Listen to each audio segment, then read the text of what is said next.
Kryediplomatja Elisa Spiropali ka komentuar ftesën që presidenti amerikan Donald Trump i ka bërë Shqipërisë për të qenë pjesë e bordit të paqes për Gazën. Sipas Spiropalit, kjo ftesë përbën një vlerësim të drejtë për rolin e Shqipërisë në arenën ndërkombëtare dhe për kryeministrin Edi Rama, i cili është ftuar personalisht si antar i këtij bordi. Nuk ka dyshim se ftesa e presidentit Amerikës është edhe një vlerësim i drejt për leadershipin e kryeministrit Rama, i cili është ftuar personalisht si antar i bordit paqes. Ajo shtoi se lajmi është përdorur gabimisht nga kundërshtar politik për të krijuar konfuzion mbi politikën amerikane ndaj Shqipërisë. Por besoj se kjo ftesë është e mjaftueshme për të zhbërë të gjitha fabrikimet që kanë qarkulluar kohët e fundit lidhur me qasjen e administratës së presidentit Trump ndaj qeverisë tonë apo vetë kryeministrit, cilat kulmuan me agresionin dezinformues ndaj vendimit të brendshëm të Shteteve të Bashkuara të Amerikës për të rishikuar politikën e vizave të qëndrimit e lejeve të punës në Amerikë për gati gjysmën e vendeve me të cilat SBA-t kanë marrëdhënie diplomatike. Të gjithë ata që pas një përgjegjësish publike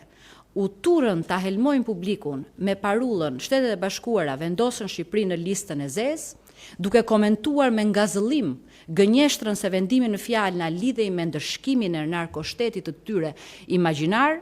e kanë marrë përgjigjen as më shumë dhe as më pak, po direkt nga presidenti Trump, i cili ka nënshkruar në letrën e tij se Shqipëria është një partner i mrekullueshëm dhe Edi Rama është një udhëheqës i respektuar botërisht. Jam e hapur për pyetje.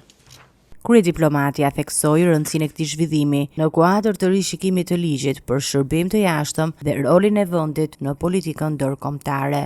Tesa ky zhvillim dërgon gjithashtu mesazhin e Amerikës së Re se në politikën ndërkombëtare të sotme madhësia gjeografike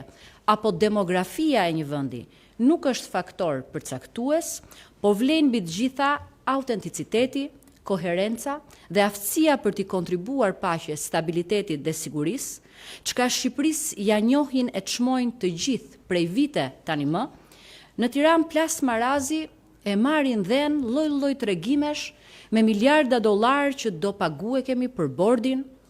me palestinezë që do i sill kemi në Shqipëri në këmbim të prezencës son në bord. Ajo premtoi se gjatë vitit 2026 Shqipëria do të intensifikojë aktivitetin diplomatik për të arritur objektivin e mbylljes së negociatave dhe antarësimin në Bashkimin Evropian deri në vitin 2030.